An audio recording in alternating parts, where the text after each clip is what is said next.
মাতৃগর্ভে যখন আমাদের 7 মাস বয়স হয় তখন কি হয় বলছেন, তখন তত্রালব্ধা স্মৃতির দৈবাৎ কর্ম জন্ম শতোদ্ভবম। সেখানে দৈবের ক্রমে, দৈবের ইচ্ছায় মাতৃগর্ভে যখন আমার 7 মাস বয়স হয় সেখানে আমার সমস্ত জ্ঞান চলে আসে, যে জ্ঞান জন্মগ্রহণের পর 70 বছরেও আর আসবে না। 70 কেন, 700 বছরেও আর আসবে না। মাতৃগর্ভে 7 মাস বয়সে যে জ্ঞান আমরা লাভ করি, বলছেন সেই জ্ঞান পরবর্তীতে জন্মগ্রহণের পর 70 কেন 700 বছরেও আর সেই জ্ঞান লাভ করতে পারবো না। কোন জ্ঞান বলছেন, তত্র লব্ধা স্মৃতির দৈবাৎ জন্ম কর্ম শতোদ্ভবম। মাতৃগর্ভে যখন 7 মাস বয়স হয় তখন আমার গত 100 জন্মের কথা, গত 100 জন্মের কথা সব মনে পড়ে যায়। কোথায় কি করেছি, গত 100 জন্মে কোথায় কি করেছি, সমস্ত কথা সব মনে পড়ে যায়। আর তখন কি বলতে থাকি, হে প্রভু, এই যে বারবার জন্মগ্রহণ করছি, বারবার মৃত্যুবরণ করছি, তুমি আমাকে এখান থেকে মুক্ত করো, তুমি আমাকে এখান থেকে মুক্ত করো। এবার আমি বলছেন, যদ জনি প্রমুচ্চে হম প্রপদ্য পুরুষোত্তমঃ, বলছেন হে পুরুষোত্তমঃ, এখান থেকে তুমি আমাকে মুক্ত করো, আর আমি এখানে আর আসবো না। এবার জগতে গিয়ে সেই কাজ করব যে কার্য করলে এই জন্মগ্রহণের যন্ত্রণা, এই মৃত্যুবরণের যন্ত্রণা আর এই মাতৃগর্ভের যন্ত্রণা সহ্য করতে যাতে না হয় সেটাই করব। মাতৃগর্ভের যন্ত্রণার কথা এখন আর মনে আছে নাকি? এখন আর মনে আছে? এখন তো মনে হচ্ছে এই বেশ ভালো আছি। একটা ঘরের মধ্যে যদি দরজা জানলা বন্ধ করে, লাইট ফ্যান বন্ধ করে যদি 24 ঘন্টা রাখা হয়, থাকতে পারবো? থাকতে পারবো? 24 ঘন্টা লাইট ফ্যান বন্ধ করে, দরজা জানালা বন্ধ করে একটা ঘরের মধ্যে থাকতে পারবো? কিন্তু 10 মাস 10 দিন থেকেছি অন্ধকারের মধ্যে, আর সেখানে কত যন্ত্রণা। বলছেন, আব জগ যাই ভেজহু চক্র পানি, শির হেট উপর চরণ সংকট বাত পুছত না কই। বলছেন মাথাটা নিচের দিকে, পাগুলো সব উপরের দিকে দিয়ে সেখানে যে যন্ত্রণা ভোগ করেছি, এখন সামান্য 40-45 ডিগ্রি তাপ পড়লে সহ্য হয় না। কোথায় ওই কুলার খাটাচ্ছি, কোথায় এসি লাগাচ্ছি, নানা রকম ফ্যান ব্যবস্থা করছি। আর সেখানে মাতৃগর্ভে আমাদের উদরের মধ্যে যে তাপ আছে, সেখানে ওই হাঁড়িতে চাল সিদ্ধ করতে যে তাপ লাগে, যে আগুন লাগে, ওই তাপ গর্ভের মধ্যে আছে। সেই তাপ সহ্য করেছি সেখানে 10 মাস 10 দিন ধরে।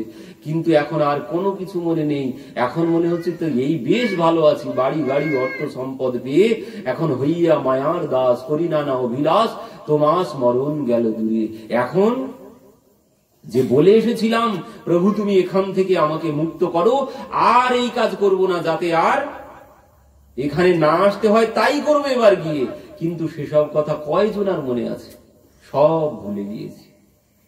মাতৃগর্ভে আমাদের 100 জন্মের কথা মনে পড়ে যায়। তার প্রমাণ কি? তার প্রমাণ পিতামহ ভীষ্মদেব। পিতামহ ভীষ্মদেব তার গত 100 জন্মের কথা জন্মগ্রহণের পরে সব মনে ছিল। পিতামহ ভীষ্মদেবের জন্মগ্রহণের পর গত 100 জন্মের কথা সব মনে ছিল। যখন সরসজ্জা হয়েছে, যখন ভগবান এসেছেন পিতামহের কাছে, ভগবানকে পিতামহ জিজ্ঞাসা করছেন, বলছেন কেশব, আমি তো দেখতে পাচ্ছি না, আমার গত 100 জন্মের কথা জীব সব ভুলে যায়, কিন্তু আমার গত 100 জন্মের কথা সব মনে আছে। গত 100 জন্মের কথা আমার সব মনে আছে। আমি দেখছি না, গত 100 জন্মে আমি দেখতে পাচ্ছি না এমন কোন কর্ম করেছি, পাপ কর্ম করেছি যে তার ফল আমাকে এই ভোগ করতে হয়। এই সরসজ্জা আজ ভোগ করছি কিসের জন্য, কোন পাপের ফলে? তখন ভগবান বলছেন, পিতামহ, আপনার গত 100 জন্মের কথা সব মনে আছে। আপনার গত 100 জন্মের কথা সব মনে আছে, তাহলে কি তার আগে আপনি ছিলেন না? গত 100 জন্মের আগে কি আপনি ছিলেন না? আপনার 100 জন্মের কথা মনে থাকতে পারে, কিন্তু ওর আগের কথা আমার মনে আছে। 100 জন্মের আগে সমস্ত কথা আমার মনে আছে, আপনার না থাকতে পারে। বলছেন সেখানে আপনি একবার রাজপুত্র হয়ে জন্মগ্রহণ করেছিলেন। তখন কি হয়েছিল, আপনি ঘোড়ার পিঠে করে কোথাও যাচ্ছিলেন। ঘোড়ার পিঠে করে যেতে যেতে পথের মধ্যে একটা আরশোলা আপনার কাঁধে এসে বসেছিল। আরশোলা একটা কাঁধে এসে বসেছে, আপনি কি করেছিলেন, সেই আরশোলাটাকে হাত দিয়ে এইভাবে ঝাড়া মেরে ফেলে দিয়েছিলেন। আর সেই আরশোলাটি পড়েছিল এক কাঁটার ঝোপের মধ্যে গিয়ে। আর যেভাবে আপনি সরসজ্জায় শায়িত আছেন, সেই আরশোলাটার শরীরে ওই কাঁটাগুলো এইভাবে ফুটেছিল। সেদিন কাঁটাগুলো সব এইভাবে ফুটেছিল, যেভাবে এই স্বরগুলো আজ আপনার শরীরে বিধে আছে। তখন পিতামহ ভীষ্মদেব বলছেন, প্রভু এই এত জন্ম আগের কথা, গত 100 জন্মেরও আগের কথা, তো সেই পাপের ফল আজ কেন ভোগ করছি? অতদিন আগের করা পাপ আমাকে আজ কেন ভোগ করতে হচ্ছে? তখন ভগবান কি বলছেন, বলছেন পিতামহ এই 100 জন্মের মধ্যে সুযোগ হয়নি। 100 জন্মের মধ্যে ওই পাপের ফল যে ভোগ করবেন এমন কোন সুযোগ আসেনি। আজ সুযোগ এলো কি করে? বলছেন আজ সুযোগ এসেছে। ওই যে কৌরবদের সভায় দ্রৌপদী সবার কাছে গিয়ে সাহায্য চেয়েছিল, কেউ তাকে সাহায্য করেনি। আপনিও সেখানে ছিলেন। কেউ সাহায্য না করলেও আপনিও সাহায্য করতে পারতেন। আপনি তাকে সাহায্য করতে পারতেন, আপনি তার সম্মান রক্ষা করতে পারতেন, কিন্তু আপনি করেননি। আপনি অপরাধ হতে দেখেছেন। তো বললেন এই জন্যে যিনি অপরাধ করেন আর যিনি অপরাধ হতে দর্শন করেন সেও একই রকমের পাপী। আমার যদি শক্তি থাকা সত্ত্বেও আমি অপরাধকে বাধা না দিই, তাহলে সমান অপরাধের ভাগী আমাকেও হতে হবে।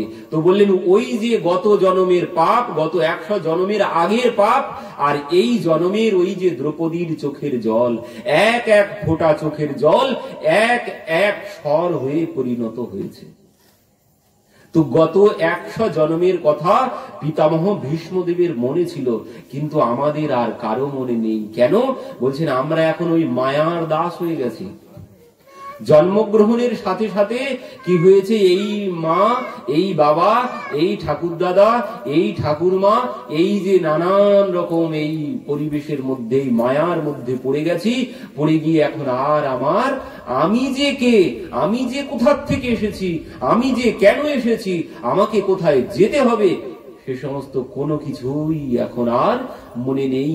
এখন মনে হচ্ছে এই তো বেশ ভালো আছি, বাড়ি গাড়ি অর্থ সম্পদ টাকা পয়সা পেয়ে সব ভুলে গেছি। এখন হইয়া মায়ার দাস, করি না নাও বিলাস, তোমার স্মরণ গেল দূরে। সব কিছু ভুলে গেছি। এখন হয়ে গেছি অর্থের দাস। আমি যে ভগবানের দাস, জীবের স্বরূপ হয় নিত্য কৃষ্ণ দাস, সে কথা ভুলে গিয়েছি। গিয়ে এখন আমি মালিক সেজে বসেছি। আমি এখন মালিক সেজে বসেছি। আমি যে দাস সে কথা আর আমার মনে নেই। তো এই জন্যে ভগবান বললেন, দেখো অর্জুন, আমার জন্ম কর্ম চ মে দিব্যম, আমার এই দিব্য জন্ম কর্মের কথা যদি কেউ শ্রবণ করে, তাকে আর এই জন্ম মৃত্যু চক্রে আর ঘুরে বেড়াতে হবে না, তাকে আর জন্মগ্রহণ করতে হবে না। এই যে যন্ত্রণা, মাতৃগর্ভের যে যন্ত্রণা, জন্মগ্রহণের যে যন্ত্রণা, আবার মৃত্যুকালে মহা দুঃখিয়ম, মৃত্যুকালে এখনো যন্ত্রণা আছে। তো বললেন এই দুঃখ যন্ত্রণা তাকে আর ভোগ করতে হবে না, যিনি আমার এই জন্মকর্মের কথা শ্রবণ করবেন, আমার লীলা কথা যিনি শ্রবণ করবেন। ভগবান লীলা করেছেন কি জন্যে? বললেন অনুগ্রহায় ভূতানাম মানুষম দেহমাস্থিতঃ ভজতে তাদৃশী ক্রীড়ায়াম তৎপরঃ। বলছেন এই যে ভগবান লীলা করেছেন, অনুগ্রহায় ভূতানাম, আমাদেরকে অনুগ্রহ করার জন্যে ভগবান এই লীলা করেছেন।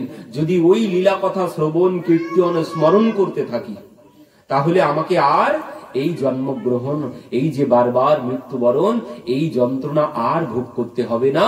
আমি এর পরেই ভগবানের চরণ পেয়ে যাব। ভগবানের চরণ পেয়ে যাব, ভগবানের পদ পেয়ে যাব।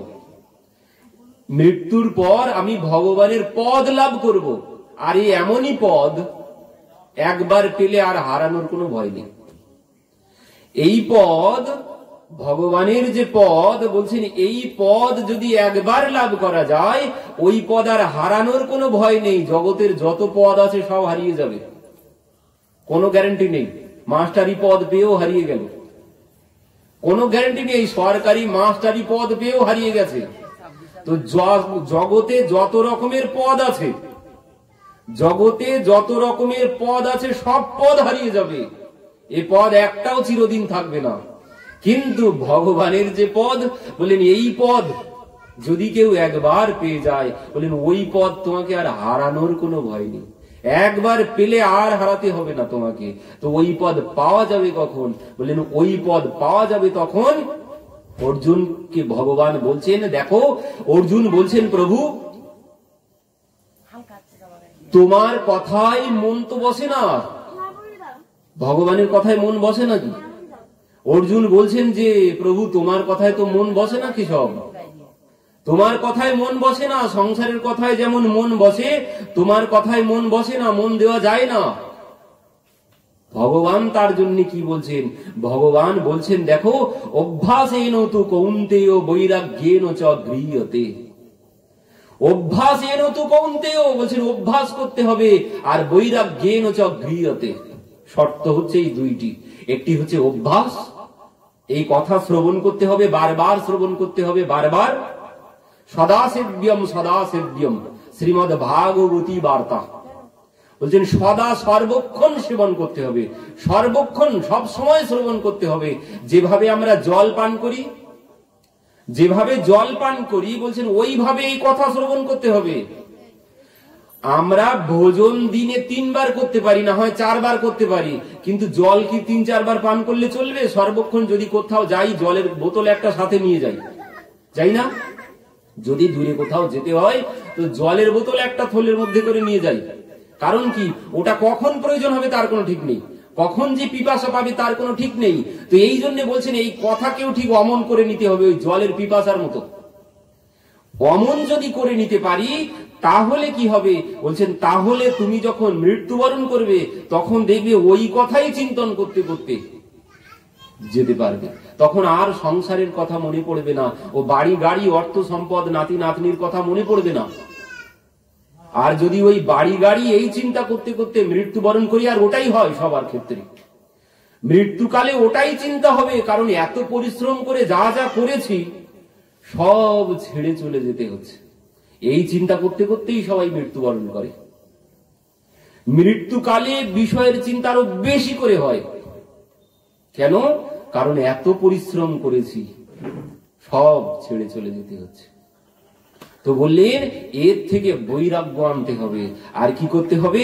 এই কথা শ্রিয়তম শ্রিয়তম নিত্যম জব বহুকাল করৌ সৎসঙ্গা। মহাদেব বলছেন তব হই সংশয় ভঙ্গা, বলছেন যখন বহুকাল ধরে এই ভাগবত কথা শ্রবণ করব তখন আমার সমস্ত সংশয় চলে যাবে, তখন আমার ওই সমস্ত চিন্তন মাথার থেকে চলে যাবে।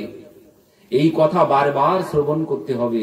তাহলে মৃত্যুকালে ভগবানকে চিন্তন করতে করতে, ভগবানের নাম করতে করতে আমি এই শরীর ত্যাগ করতে পারবো। আর যদি ভগবানের নাম করতে করতে শরীর ত্যাগ করতে পারি তো ভগবানের পদ পেয়ে গেলাম, আর আমাকে এই জন্মগ্রহণ আর এই মৃত্যুবরণ আর করতে হবে না। জনমের মতো আমি ছুটি পেয়ে গেলাম এই দাসত্ব থেকে। এই যে বারবার পুনরূপী জন্মনম পুনরূপী মরণম, এও কিন্তু একটি দাসত্বীয়, এও কিন্তু একটি দাসত্বীয়। বারবার জন্মগ্রহণ আর বারবার মৃত্যুবরণ, এটাও একটি দাসত্বীয়। বলেন এই দাসত্ব থেকে সে মুক্ত হয়ে যাবে যে মৃত্যুকালে ভগবানের নাম করতে করতে মৃত্যুবরণ করবেন। কিন্তু মৃত্যুকালে ভগবানের নাম করা অত সহজ বিষয় আবার নয়, বড় কঠিন ব্যাপার। মৃত্যুকালে ভগবানের নাম করা বড় কঠিন ব্যাপার। কেমন কঠিন? বলছেন একজন বুড়িমা মৃত্যুকালে কি হয়েছে, তার 2 ছেলে। এখন মা মৃত্যু শয্যায়, তো ছেলেরা দেখলেন মা আর হবে না, তো কি করেছে, মায়ের গালে জল দিতে এসেছে, সবাইকে ডাকছে, ওরে মায়ের গালে জল দে। তো এবার সবাই জল দিচ্ছে, আর বড় ছেলে মায়ের পাশে বসে বসে বলছেন, মা একবার রাম নাম বলো, মা একবার রাম নাম বলো, মা একবার চোখটা চেয়ে দেখো আর একবার রাম নাম বলো। এবার বারবার যখন বলছে বড় ছেলে, তখন মা কিছুক্ষণ পরে কি বলছে, যে বাবা বলতে পারছি না, মা একবার রাম নাম বলো। তো মা কি বলছে, বাবা বলতে পারছি না। তখন ছেলে কি বলছে, মা এই সব কথা বলতে হবে না, এত কথা বলতে হবে না, শুধু রাম, শুধু রাম বলো, আর কিছু বলতে হবে না, এত কথা বলতে হবে না। তখন মা কি বলছে, বাবা বলতে পারছি না। পাশে ছিল ছোট ছেলে, ছোট ছেলে এসেছে, ছোট ছেলে এসে বলছে, মা তুমি কি বলতে পারছো না, মা তুমি কি বলতে পারছো না, ঘুরিয়ে দিয়েছে। এবার বড় ছেলে বলছিল, মা একবার রাম বলো। ছোট ছেলে এসে বলছে, মা তুমি কি বলতে পারছো না, যদি বলে রাম বলতে পারছি না তাতেই কল্যাণ হয়ে যাবে। মানে মৃত্যুকালে একবার শুধু একটু উচ্চারণ হলেই কল্যাণ। ভগবানের নামের এমন মহিমা, মৃত্যুকালে যদি কেউ একবার রাম বলতে পারেন। তো এই জন্য ছোট ছেলে বলছে, মা তুমি কি বলতে পারছো না। তখন সেই মা কি বলছে, সেই মা মরতে মরতে বলছে যে বাবা তোরা যেটা বলানোর জন্য আমাকে দিয়ে চেষ্টা করছিস, আমি ওটাই বলতে পারছি না। তোরা যেটা চেষ্টা করছিস আমাকে বলানোর জন্য, ওটাই আমি বলতে পারছি না। তো এই হচ্ছে সমস্যা, মৃত্যুকালে ভগবানের নাম আসে না। এ বড় কঠিন কাজ, এর মতো কঠিন কাজ আর নেই। মৃত্যুকালে ভগবানের নাম আসেই না। তো ভগবান বললেন অর্জুনকে, বললেন অর্জুন আসবে, কি করতে হবে, তার জন্য সারা জীবন ধরে অভ্যাস করতে হবে, সারা জীবন ধরে অভ্যাস করতে হবে। অভ্যাস না করলে কোনোদিন সম্ভব নয়। আমরা বলি ওই এখন কি, ও যদি করতে হয়, যদি ভাগবত শুনতে হয়, ও যদি ভগবানের নাম করতে হয়, ও বুড়ো বয়সে গিয়ে করবো। যখন কোনো কাজকর্ম করতে পারবো না, ও তখন বসে বসে ভগবানের নাম করবো। এখন করে কি হবে, এখন কাজকর্ম করার সময়, এখন ওইসব সময় নেই। বুড়ো বয়সে আর ভগবানের নাম উচ্চারণ হবে না, তখন আর কৃষ্ণ বলতে পারবো না। এখন ভাবছি অনেক ঝামেলা, ঝামেলা মিটে গেলে তারপরে ঠান্ডা হয়ে বসে বসে ভগবানের নাম করবো বুড়ো বয়সে। কোনোদিন সম্ভব নয়, ও ঝামেলা কোনোদিন যাবে না। এক এক সময়ে এক এক রকমের ঝামেলা আসতেই থাকবে। এই সংসারকে কি বলা হয়, এই সংসার হচ্ছে সমুদ্র। তাই বলি না সংসার সমুদ্র, ভাগবতেও বলেছেন সংসারকে সমুদ্র। তো একজন গেছেন সমুদ্রে স্নান করতে, সমুদ্রে স্নান করতে গেছেন, স্নান করতে গিয়ে দাঁড়িয়ে আছেন। তো একজন লক্ষ্য করেছে যে ইনি এখানে দাঁড়িয়ে আছে। তো সে গিয়ে বলছে, কি ব্যাপার, আপনি এতক্ষণ 3-4 ঘন্টা হয়ে গেল এখানে দাঁড়িয়ে আছেন কেন, 3-4 ঘন্টা হয়ে গেল আপনি এখানে দাঁড়িয়ে আছেন কেন। তখন সেই ব্যক্তি বলছেন, দেখুন আমি স্নান করতে এসেছি। তো স্নান করুন, দাঁড়িয়ে আছেন কেন। তো বলছেন, এই যে দেখুন, এই যে সম্মুখে বড় একটা ঢেউ আসছে, এই যে সম্মুখে বড় একটা ঢেউ আসছে, এই ঢেউটা চলে গেলে আমি স্নান করব, সম্মুখের ঢেউটা চলে গেলে আমি স্নান করব। তখন সেই ব্যক্তি বলছে, দেখুন আপনি যদি এখানে সারা দিনও দাঁড়িয়ে থাকেন, আপনি যদি এখানে সারা দিনও দাঁড়িয়ে থাকেন, ও ঢেউ কোনোদিন শেষ হবে না। ওই একের পর এক ঢেউ আসতেই থাকবে, আসতেই থাকবে, আসতেই থাকবে। ও কোনোদিন সমুদ্রে ঢেউ শেষ হয় না। তো এই সংসারটাও ঠিক ওই একই রকম, এখানেও কোনোদিন ঢেউ শেষ হবে না। সংসারে, সমুদ্রে তো জলের ঢেউ, আর এই সংসারে কোন ঢেউ বলছেন, এখানে সংসারে ওই কামনা বাসনার ঢেউ, কামনা বাসনার ঢেউ। এ ঢেউ কোনোদিন শেষ হবে না। তো বললেন কি করতে হবে, বলছেন ওই ঢেউয়ের মধ্যেই তোমাকে ডুব দিতে হবে, ওই ঢেউয়ের মধ্যেই তোমাকে ডুব দিতে হবে। এই জন্য বলছেন, কর্ম করো বিধি নানা, মন মে রাখো কৃপা নিধানা। काम करते चलो, नाम जपते चलो, हर समय कृष्ण का ध्यान धरते चलो। कृष्ण गोविंद गोपाल गाते चलो। কি বললেন, কাম করতে চলো, নাম জপতে চলো। বললেন কাজও করো সংসারের, সংসারের সমস্ত কাজ করতে থাকো, আর ওই কাজের সাথে সাথে ভগবানের নাম করতে থাকো। ও পরে করব বললে ও আর হবে না, পরে করব বললে কোনোদিন সম্ভব নয়। বলছেন এখন ওই সংসারের কর্মও করো আর ওর সাথে সাথে মনে মনে ভগবানের নাম করতে থাকো, না হলে ওই শেষের দিনে গিয়ে ও কোনোদিন সম্ভব হবে না। তখন বলছেন তখন এখন এক রকমের ঢেউ, এখন এক রকমের ঝামেলা, সংসারে ঝামেলার শেষ নেই, ও ঢেউয়ের মতো ঝামেলা, একের পর এক ঝামেলা আসতেই থাকবে, একের পর এক ঢেউ আসতেই থাকবে। যখন ভাবছেন আর কোনো ঝামেলা থাকবে না, তখন আরো বেশি ঝামেলা থাকবে। যখন কোনো ঝামেলা থাকবে না ভাবছেন, তখন আরো বেশি ঝামেলা থাকবে। এখন তো বাইরের ঝামেলা, তখন হবে ভিতরের ঝামেলা। তখন বসে বসে মাজার যন্ত্রণা, হাঁটুর যন্ত্রণা, নানান রকম শরীরের যন্ত্রণা। তখন আর ওইসব ভগবানের নাম করার ইচ্ছাই আসবে। শরীরের যখন যন্ত্রণা হবে তখন আর ভগবানের নাম করতে ইচ্ছাই হবে না। তো এই জন্য বলছেন আগের থেকে কৌমার ও আচরিত প্রাজ্ঞ ধর্মান ভাগবতা নিহ। প্রহ্লাদ মহারাজ বলছেন সেই হচ্ছে বুদ্ধিমান, যে অল্প বয়সেই ভগবানের ভজনা করেন সেই হচ্ছে জগতে বুদ্ধিমান। কেন বললেন? ও বয়স হয়ে গেলে কৃষ্ণ বলা যায় না। বয়স হয়ে গেলে আর কৃষ্ণ উচ্চারণ করতে পারবেন? বয়স হয়ে গেলে আর কৃষ্ণ বলতে পারবেন না, কৃষ্ণ হবে তখন। বয়স হয়ে গেলে কৃষ্ণ উচ্চারণ হবে না, তখন কৃষ্ণ বলবো। রাম নামও তাই বলা যায় না, যখন দাঁত পড়ে যাবে তখন হয়ে যাবে আম, রাম বলতে গিয়ে। তো এই জন্যে আগের থাকতে দিন থাকতে দিনের নাম নাও। তো এই ভাগবত ভগবান বললেন আমার কথা শ্রবণ করলে তার আর এই জন্ম মৃত্যুর চক্রে এহ চরিতি জিগাবহি হরিপদ পাবহি তেনা পড়াই ভবকূপা। এহ চরিতি জিগাবহি হরিপদ পাবহি তেনা পড়াই ভবকূপা। শ্রী রামচন্দ্র কৃপালু ভজ মন হরণ ভব ভয় দারুণম। শ্রীরাম শ্রীরাম বলেন এই চরিত্র যিনি কীর্তন করবেন, যিনি শ্রবণ করবেন, তাকে আর এই জন্ম মৃত্যু চক্রে আর এই ভবকূপে আর তাকে পড়তে হবে না। বলুন রাধে রাধে। তো এই ভাগবতের মাহাত্ম্য কি? এই ভাগবত যিনি শ্রবণ করবেন তার কি হবে? এই ভাগবত যিনি শ্রবণ করবেন তার জ্ঞান বৈরাগ্য লাভ হবে, ভক্তি লাভ হবে। এই ভাগবত যিনি শ্রবণ করবেন তিনি জ্ঞান বৈরাগ্য ভক্তি লাভ করবেন।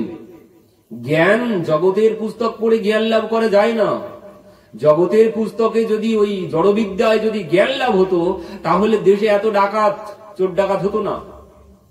যদি জড়বিদ্যা অধ্যয়ন করে জ্ঞানী হওয়া যেত, পণ্ডিত হওয়া যেত, তাহলে জগতে এত চোর ডাকাত থাকতো না। এই জন্য কবির দাসজি বলছেন পথি পড় পড় জগমুয়া পণ্ডিত ভাইও না কই, 2.5 অক্ষর প্রেম কা পড়ে সুপণ্ডিত হয়ে। বলছেন সেই হবে পণ্ডিত যিনি এই ভক্তিবিদ্যা লাভ করবেন। এই ভক্তিবিদ্যা, এই বিদ্যা যতদিন না লাভ হচ্ছে ততদিন কেউ পণ্ডিত হতে পারে না। এই বিদ্যা লাভ না করতে পারলে কোনোদিন পণ্ডিত হওয়া যাবে না। জড়বিদ্যা বললেন জড়বিদ্যা গ্রহণ করো, সাথে সাথে ভক্তিবিদ্যাও অধ্যয়ন করতে হবে, না হলে চোর ডাকাত তৈরি হবে, জগতে চোর ডাকাতে ভরে যাবে। যদি এই ভক্তি বিদ্যা না থাকে, জড়বিদ্যার পাশাপাশি এই ভক্তি বিদ্যাও গ্রহণ করতে হবে। তো এই ভাগবত কি পারে? বলছেন এই ভাগবত ওই ভক্তি দান করতে পারেন, এই ভাগবত প্রকৃত জ্ঞান দান করতে পারেন, এই ভাগবত প্রকৃত বৈরাগ্য দান করতে পারেন। এই ভাগবত শ্রবণ করলে কি হয় দেখুন। একবার কি হয়েছিল, দেবর্ষি নারদ ঘুরতে ঘুরতে কোথায় গেছেন? বদ্রীনাথ ধামে। দেবর্ষি নারদ ঘুরতে ঘুরতে বদ্রীনাথ ধামে গিয়ে উপস্থিত হয়েছেন। তো সেখানে বদ্রীনাথ ধামে গিয়ে দেবর্ষি নারদের সঙ্গে দেখা হয়েছে। মানে দেবর্ষি নারদ ছুটতে ছুটতে চলেছেন, মানে এমন অবস্থা দেবর্ষি নারদকে দর্শন করে চতুষ্ষণ বলছেন। চতুষ্ষণ কারা? ব্রহ্মার প্রথম সন্তান কারা? ব্রহ্মার প্রথম সন্তান হচ্ছে সনক, সনাতন, সনন্দ, সনত কুমার। এনারা চারজন হচ্ছে প্রথম ব্রহ্মার সন্তান। তো এই চতুষ্ষণ এনাদের সাথে দেখা হয়েছে দেবর্ষি নারদের বদ্রীনাথ ধামে। তো যখন তারা দেবর্ষি নারদকে দর্শন করেছেন, দর্শন করেই চতুর্ষণ বলছেন, কথম ব্রহ্মণ দিন মুখম কুতশ্চিন্তরা ভবন তরিতম গম্যতে কুত্র কুতশ্চ গমনম তব। বলছেন কি ব্যাপার ভাই, তুমি এইভাবে হন্তদন্ত হয়ে ছুটতে ছুটতে কোথায় চলেছো? আর তোমার চোখ মুখের এমন অবস্থা হয়েছে কেন? তুমি তো একজন মহাত্মা, সর্বত্যাগী, সর্বত্যাগী মহাত্মা। যারা সর্বত্যাগী হয় তাদের কোনোদিন টেনশন হয় না। যারা সর্বত্যাগী হয় তাদের মাথায় কোনোদিন চাপ আসে না। হারানোর যার ভয় নেই তার টেনশন কি? যার কোনো কিছু হারানোর ভয় নেই তার আবার টেনশন কি? তো বলছেন আপনি তো সর্বত্যাগী, আপনার এই অবস্থা কেন? বলছেন কথম ব্রহ্মণ দিনমুখম কুতশ্চিন্ত তারা ভবন তরিতম গম্যতে কুত্র কুতশ্চ গমনম তব। আপনি কোথায় চলেছেন এত হন্তদন্ত হয়ে? আপনার কি হয়েছে? আপনি একজন সর্বত্যাগী মহাত্মা। তখন দেবর্ষি নারদ কি বলছেন? বলছেন আর বলবেন না দাদা, আমি পৃথিবী ভ্রমণে গিয়েছিলাম। পৃথিবী ভ্রমণে গিয়ে সমস্ত পৃথিবী তো ভ্রমণ করলাম। বললেন কি জন্যে ভ্রমণে গিয়েছিলেন? বলছেন আমি গিয়েছিলাম পৃথিবী ভ্রমণ করতে ভগবানের কথা শ্রবণের জন্য, ভগবানের কথা শ্রবণের জন্য। তো সেখানে তো বললেন কোথায় গিয়েছিলেন? আমি সব পুষ্কর, প্রয়াগ, কাশী, গোদাবরী সমস্ত তীর্থে সমস্ত জায়গায় আমি গিয়েছি, কিন্তু কোথাও আমি ভগবানের কথা শ্রবণ করতে পাইনি। তো সেই জন্য ভাবলাম যাই বৃন্দাবনে যাই। বৃন্দাবনে যেখানে ভগবান লীলা করেছেন সেখানে গেলে হয়তো ভগবানের কথা শ্রবণ করতে পারবো। তো এই জন্যে আমি বৃন্দাবনে চলে এলাম। তো বৃন্দাবনে এসে যা দেখলাম আরো তো আমি আশ্চর্য হয়ে গেলাম। কেন? বলছেন বৃন্দাবনে আমি যখন এসেছি যমুনার তটে তখন কি হয়েছে জানো? বলছেন কি হয়েছে? বলছেন আমি যখন বৃন্দাবনে যমুনার তটে এসেছি সেখানে এসে দেখলাম এক তরুণী বসে আছে। তরুণী বসে বসে কাঁদছে, আর দেখলাম তার পাশে দুইজন বৃদ্ধ শুয়ে আছে। তো ভাবলাম এখানে মহিলাদের ব্যাপার, ওখানে যাব না আমি। মায়েদের ব্যাপার ওখানে, আমি তো সর্বত্যাগী মহাত্মা, তো আমি ওখানে যাব না। তো এই ভেবে আমি ওখান থেকে চলে আসছিলাম। তো আমি যেই চলে আসছিলাম সেই দেবী আমাকে ডাক দিয়েছেন। কি বলছেন? ভো ভো সাধু সনম তিষ্ঠ মচ্চিন্তামপি নাশয়। বলছেন হে দেবর্ষি আপনি আমার কাছে আসুন, আমার দুঃখ দূর করুন। এই কথা শ্রবণ করে আমি সেই দেবীর কাছে গেলাম। এবার বলছেন আমি সেই দেবীর কাছে গিয়ে জিজ্ঞাসা করলাম। কি জিজ্ঞাসা করলাম? বলছেন কাশিত্যম কাবিমৌ চেমা নার্যহ কা পদ্ম লোচনঃ বদ দেবী সবিস্তারম শস্য দুঃখস্য কারণম। দেবী আপনার দুঃখের কারণ কি? আপনি কি জন্য আমাকে ডেকেছেন? আপনার কি হয়েছে বলুন। তখন সেই দেবী কি বললেন? সেই দেবী বলছেন অহম ভক্তি রীতি খ্যাতা ইমৌ মেতনৌ মতৌ জ্ঞান বৈরাগ্য নামানৌ কাল যোগেন জর্জরৌ। বলছেন আমি ভক্তি দেবী, আমি ভক্তি দেবী। আর এই যে আমার পাশে দুইজন বৃদ্ধ দেখতে পাচ্ছেন, এরা আর কেউ না, এরাই আমার দুইজন সন্তান। এই কথা যেই বলেছেন দেবর্ষি নারদ চমকে উঠেছেন। কি বলছেন দেবী? এই দুইজন আপনার সন্তান? আপনাকে দেখে মনে হচ্ছে আপনার বয়স খুব জোর 25 থেকে 26, তার বেশি হবে না। আর আপনি বলছেন যাদেরকে আপনার সন্তান বলছেন তাদেরকে দেখে মনে হচ্ছে এদের বয়স তো 80-90 বছর হয়ে গেছে। এদের বয়স তো 80-90 বছর হয়ে গেছে, এরা আপনার সন্তান কি করে হয়? তখন ভক্তি দেবী বলছেন দেখুন এদের মতো আমিও ছিলাম বৃদ্ধা, এদের মতো আমিও ছিলাম বৃদ্ধা, কিন্তু আমি যখন এই বৃন্দাবনে এসেছি, আমি যখন যমুনার তটে এসেছি, এসে আমি নবীনেব স্বরূপিনী, আমি নূতন শরীর নব যৌবন লাভ করেছি। আমি নবযৌবনা হয়ে গেছি, কিন্তু আমার দুই পুত্র তারা কিছুতেই সুস্থ হচ্ছে না। এটাই আমার কষ্ট, এটাই আমার কষ্ট। আমি সুস্থ হয়ে গেছি, আমি নূতন যৌবনা হয়ে গেছি, কিন্তু আমার দুই পুত্র তারা বৃদ্ধ হয়ে গেছে। তো মা যুবতী, ছেলে যদি বৃদ্ধ হয় কেমন হয়? এই জন্য বলছেন এটাই আমার কষ্ট, আপনি আমার এই কষ্ট দূর করুন। তখন দেবর্ষি নারদ কি বলছেন ভক্তি দেবীকে? বলছেন বৃথা খেদ অস বাল অহ চিন্তাতুর কথম। বলছেন আপনি বৃথা খেদ অসে বালে অহ চিন্তাতুর কথম। বলছেন আপনি বৃথাই খেদ করবেন না, বৃথাই কষ্ট করবেন না। কি করব? বলছেন কৃষ্ণ চরণম ভুজ স্মর দুঃখ গমিষ্যতি। আপনি ভগবানের চরণ চিন্তন করুন, আপনার সব দুঃখ চলে যাবে, সমস্ত দুঃখ চলে যাবে ভগবানের চরণ চিন্তন করলে। তখন ভক্তি দেবী কি বলছেন? ভক্তি দেবী বলছেন দেবর্ষি আমি তো বসে বসে তাই করছি, আমি সেটাই করছি, ভগবানেরই নাম করছি, কিন্তু আমার জ্ঞান বৈরাগ্য কিছুতেই সুস্থ হচ্ছে না। তখন দেবর্ষি নারদ বলছেন দেবী আপনি চিন্তা করবেন না, আমি বলছি আমার নাম দেবর্ষি নারদ, আমার নাম দেবর্ষি নারদ। বলছেন তদা নাহম হরের দাস লোক ইত্যম নো প্রবর্তয়ে। আমি যদি আপনার দুই সন্তানকে সুস্থ না করতে পারি, আমি যদি সমস্ত জগতের জীবের ঘরে ঘরে আপনাকে প্রতিষ্ঠিত না করতে পারি, আমার নাম ভগবানের দাস নয়, হরিদাস নয়। দেবর্ষি নারদের এক নাম হরিদাস, মানে ভগবানের দাস, হরির দাস যিনি।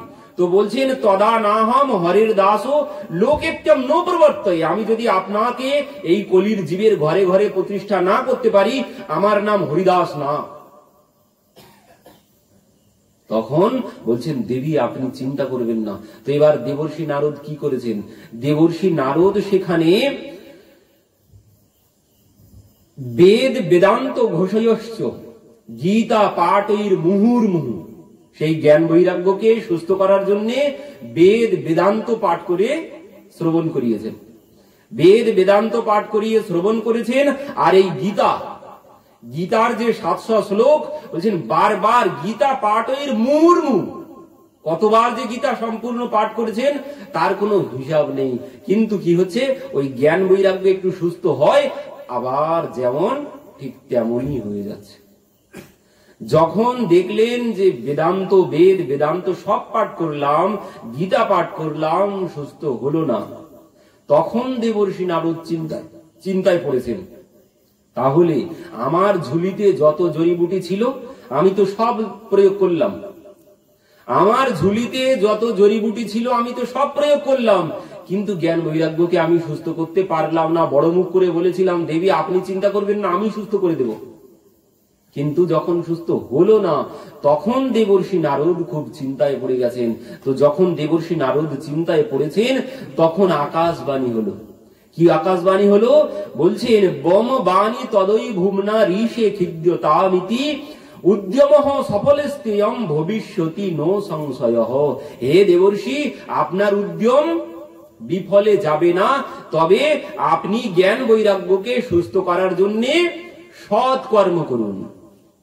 সৎ কর্ম করলে জ্ঞান বৈরাগ্য সুস্থ হয়ে যাবে। আকাশবাণী হলো। তখন দেবর্ষি নারদ বলছেন আমি বেদ বেদান্ত পাঠ করে শ্রবণ করালাম, গীতা পাঠ করিয়ে তাদেরকে শ্রবণ করালাম, তো এগুলো কি সৎকর্ম নয়? এগুলো সৎকর্ম নয়। সৎকর্ম তাহলে কি? এবার এই সৎকর্ম কাকে বলে, এই প্রশ্নের উত্তর খোঁজার জন্য দেবর্ষি নারদ ছুটতে শুরু করেছেন। কোথা থেকে? যমুনার তীরে কথা হচ্ছে, বৃন্দাবনে যমুনার তীরে ভক্তি দেবীর সাথে কথা হচ্ছে। তো এখান থেকে ছুটতে ছুটতে বদ্রীনাথ ধামে গিয়ে উপস্থিত হয়েছেন। বদ্রীনাথ ধামে গিয়ে ওই চতুষ্ষণের সাথে দেখা হয়েছে। চতুষ্ষণ বললেন কি ব্যাপার ভাই, তোমার এমন অবস্থা কেন? তো বলছেন এই ঘটনা, এই জন্য আমি ছুটছি।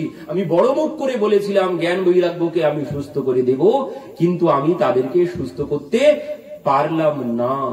তখন চতুষ্ষণ কি বলছে? সনকজি কি বলছেন? সনকজি বলছেন ভাই তুমি কি জ্ঞান বৈরাগ্যকে ভাগবত শ্রবণ করিয়েছিলে?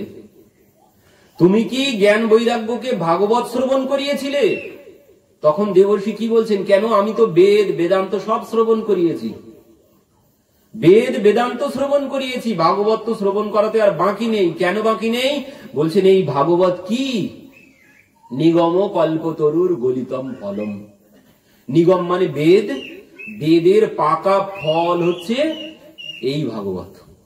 তো আমি তাদেরকে বেদ শ্রবণ করিয়েছি, আমি তাদেরকে বেদ শ্রবণ করিয়েছি, মানে বিস্তারে শ্রবণ করিয়েছি, 4 বেদ সব তাদেরকে শ্রবণ করিয়েছি, আর বেদের সার হচ্ছে এই ভাগবত। তাহলে যেখানে আমি বেদ শ্রবণ করিয়েছি সেখানে তো আর ভাগবত শ্রবণের কোনো বাকি নেই, কারণ সব বিস্তারে বেদ শ্রবণ করিয়েছি, আর সেই বেদের নির্যাস হচ্ছে এই ভাগবত। তাহলে তো বাকি নেই ভাগবত শ্রবণ করাতে। বললেন তাতে কি হবে, তুমি বেদ শ্রবণ করালেও তাদের কল্যাণ হবে না, যে কল্যাণ হবে এই ভাগবত শ্রবণ করালে। এই ভাগবত শ্রবণ করালে, গীতাও কিন্তু বলছেন মুহুর্মুহু পাঠ করিয়ে শ্রবণ করিয়েছেন, তাতেও কোনো কল্যাণ হয়নি। বললেন তাদের কল্যাণ হবে কিসে? বললেন একমাত্র কল্যাণ হবে এই ভাগবতে। কেন ভাগবতে কেন কল্যাণ হবে? বলছেন আমার বিশ্বাস হচ্ছে না। দেবর্ষি নারদ বিশ্বাস করতে পারছেন না। যেখানে বেদ বেদান্ত শ্রবণ করিয়েছি, আর জিকর থেকে ফেরানো রুগী গ্রামের হাতুড়ে ডাক্তার যদি বলে আমি সারিয়ে দেব, তো তার কথা কেউ বিশ্বাস করবে? বড় বড় ডাক্তার দেখলো, তারা সুস্থ করতে পারলো না, গ্রামের হাতুড়ে রুগী ডাক্তার সে যদি বলে আমি এই রুগী সুস্থ করে দেব, তার প্রতি কোনো ভরসা কেউ করবে না। তো এই জন্য দেবর্ষি নারদ বলছেন আমি বড় বড় ব্যবস্থা করেছি ঔষধপত্রের, তাতে সুস্থ হয়নি, আর এই ভাগবতে কি হবে? তখন চতুষ্ষণ বললেন ভাই তুমি একটাবার তাদেরকে ভাগবত শ্রবণ করিয়ে দেখো। কেন? বলছেন ওই যে যেমন দুগ্ধ থেকে ঘৃত তৈরি হয়, দুগ্ধ মন্থন করলে ঘৃত হয়, ঘৃতে প্রদীপ জ্বলে। তো আমি যদি বলি দুগ্ধ থেকেই তো ঘৃত এসেছে, আমি দুধ দিয়ে প্রদীপ জ্বালাবো, সম্ভব? দুধ দিয়ে প্রদীপ জ্বলবে না। যতই দুগ্ধ থেকে ঘৃত আসুক, দুগ্ধের মধ্যেই তার মানে ঘৃত আছে, না থাকলে তো আর ঘৃত পেতাম না। তো দুগ্ধের মধ্যেই ঘৃত আছে, এই জন্য আমি এই যুক্তিতে তাই যদি বলি দুগ্ধের মধ্যেই তো ঘৃত আছে, আমি দুধ দিয়ে প্রদীপ জ্বালাবো, কোনদিন সম্ভব নয়। ওই জন্য বলছেন ঠিক যেমন চিনির রসে রসগোল্লা হয়, চিনির রসে রসগোল্লা হয়, আমি যদি বলি আখের রস থেকেই তো চিনি হয়েছে, আখের রস থেকেই তো চিনি হয়েছে, তো আমি সরাসরি আখের রসেই রসগোল্লা করব? কেন অত ঝামেলা করতে যাব? সরাসরি আখ থেকে রস বার করব, ওতেই আমি রসগোল্লা ছানাগুলোকে সব ভেজে ভেজে দেব। হবে রসগোল্লা? কোনদিন হবে না। যদিও আখের রস থেকে চিনি হয়েছে, আখের রসের মধ্যেই চিনি আছে, কিন্তু আখের রসে সরাসরি কোনদিন রসগোল্লা তৈরি হবে না। তো বললেন তোমার ওই বেদেরই ফল ভাগবত, কিন্তু ওই বেদ দ্বারা কল্যাণ হবে না। যে কল্যাণ ওই মানে ঘৃত দিয়ে হবে, যে কল্যাণ চিনির রসে হবে, তো সেই কল্যাণ একমাত্র এই ভাগবতে হবে। তখন দেবর্ষি নারদ বললেন কই দেখি আমরাও যেমন বলবো। কেউ যদি বলে আমি সুস্থ করে দেব, তখন আমরা কি বলবো? কই করো দেখি, তারপরে বিশ্বাস করবো। তো এই জন্য দেবর্ষি নারদ বললেন তাহলে প্রমাণ দিন দেখি জ্ঞান বৈরাগ্য সুস্থ হয় কিনা। তখন চতুষ্ষণ বললেন ঠিক আছে, তুমি তাহলে ভাই ভাগবতের ব্যবস্থা করো তাদের জন্য। তো সেই জ্ঞান বৈরাগ্যকে সংকল্প করে হরিদ্বারে এই কথার ব্যবস্থা করা হলো, হরিদ্বারে এই ভাগবতের ব্যবস্থা করা হলো। এবার এই ভাগবতের ব্যবস্থা ভাগবত যখন শুরু হয়েছে, শুধুমাত্র ভাগবতের মাহাত্ম্য পাঠ হয়েছে, শুধুমাত্র ভাগবতের মাহাত্ম্য পাঠ হয়েছে। আর যেই ভাগবতের মাহাত্ম্য পাঠ হয়েছে, সে জ্ঞান বৈরাগ্য নূতন স্বরূপ লাভ করেছে এদিকে যমুনার তীরে। তারা যমুনার তীরে পড়েছিল, তাদেরকে সংকল্প করে হরিদ্বারে ভাগবত পাঠ হচ্ছে। এবার যেই ভাগবতের শুধুমাত্র প্রথম দিনের পাঠ হয়েছে, শুধুমাত্র মাহাত্ম্য পাঠ হয়েছে, জ্ঞান বৈরাগ্য সুস্থ হয়ে গেছেন। জ্ঞান বৈরাগ্য সুস্থ হয়ে নাচতে নাচতে ভক্তি দেবী সহ জ্ঞান বৈরাগ্য চলেছেন সেই হরিদ্বারে। শ্রী কৃষ্ণ গোবিন্দ হরে মুরারে, হে নাথ নারায়ণ বাসুদেব। শ্রী কৃষ্ণ গোবিন্দ হরে মুরারে, হে নাথ নারায়ণ বাসুদেব। একমাত্র স্বামী সখা हमारी, হে নাথ নারায়ণ বাসুদেব। গাইতে গাইতে ভক্তি দেবী জ্ঞান বৈরাগ্য গাইতে গাইতে সেই হরিদ্বারে গিয়ে উপস্থিত হলো। এবার যখন সেই কথার মধ্যে গিয়ে এনারা তিনজন উপস্থিত হলেন, ভক্তি দেবী বললেন যে আমি কোথায় বসবো, আমি কোথায় বসবো। ভক্তি দেবী বলছেন সেখানে ভাগবতের আসরে গিয়ে বলছেন আমি এখানে কোথায় বসবো। সেখানে সনকজি বলছেন দেবী আপনি আপনি এখানে যত শ্রোতা আছে, এখানে যত শ্রোতা আছে আপনি এই সমস্ত শ্রোতাদের হৃদয় আসনে গিয়ে বসে পড়ুন আপনার পুত্র সহ। কি বললেন সনকজি? বললেন এখানে যত শ্রোতা আছে এই শ্রোতাদের হৃদয় আসনে গিয়ে বসে পড়ুন আপনি আপনার পুত্রদেরকে নিয়ে। তো এই হচ্ছে ভাগবত শ্রবণের মাহাত্ম্য। ভাগবত শ্রবণ করলে কি হয়, ভক্তি দেবী তার হৃদয়ে এসে বসে যান তার দুই পুত্র জ্ঞান আর বৈরাগ্যকে নিয়ে। এই হচ্ছে ভাগবত শ্রবণের লাভ, ভাগবত শ্রবণের মাহাত্ম্য। বলেন এই ভক্তি দেবী যদি হৃদয়ে বসে যান একবার, তার কি হবে? এই ভক্তি দেবী যদি কারো হৃদয়ে একবার বসে যান, কি বলছেন, সকল ভুবন মধ্যে নির্ধনাস্তে পিধন্য নিবসতি হৃদি তেষাম শ্রীহরির ভক্তিরেকা হরিরপি নিজ লোকম সর্বথা তো বিহায় প্রবিশতি হৃদি তেষাম ভক্তিসূত্রোপনাধ্য। বলছেন এই ভাগবতের ফল কি? এই ভাগবত শ্রবণ করলে ভক্তি লাভ হবে। আর ভক্তি যদি কেউ লাভ করতে পারেন, ভগবান বলছেন হরিরপি নিজ লোকম সর্বথা তো বিহায়, ভগবান তার নিজের ধাম সর্বথা মানে সম্পূর্ণরূপে ত্যাগ করে তার হৃদয়ে এসে বসে যাবেন, যার হৃদয়ে ভক্তি দেবী এসে বসে যাবেন। ভাগবত মহাপুরাণে কি জয়। এই হচ্ছে ভাগবতের মাহাত্ম্য, এই হচ্ছে ভাগবতের মাহাত্ম্য। এই ভাগবত শ্রবণ যিনি করবেন তার হৃদয়ে ভক্তি দেবী এসে বসে যাবেন, আর যার হৃদয়ে ভক্তি দেবী বসে যাবেন ভগবান তার হৃদয়ে এসে বসে যাবেন। আর কি শুধু ভক্তি দেবী না, ভক্তি দেবীর সাথে সাথে জ্ঞান বৈরাগ্য আসবে, ভক্তি দেবীর সাথে সাথে জ্ঞান বৈরাগ্য আসবে, ভগবান তো আসবেন। তো এই জন্যে এই কথা শ্রবণ করলে কি হয়, ভক্তি জ্ঞান বৈরাগ্য লাভ হয় এই ভাগবত কথায়। তো এখানে দেবর্ষি নারদ একটি প্রশ্ন করেছিলেন। দেবর্ষি নারদ যখন দেখলেন যে জ্ঞান বৈরাগ্য সুস্থ হয়ে গেছে, জ্ঞান বৈরাগ্য সুস্থ হয়ে গেছে, তখন বলছেন জ্ঞান বৈরাগ্য সুস্থ হয়েছে তো বুঝলাম, জ্ঞান বৈরাগ্য সুস্থ হয়েছে ঠিক আছে, কিন্তু জগতের জীব সুস্থ হবে কি করে? জগতের জীব সুস্থ হবে কি করে? কারণ কি বলছেন,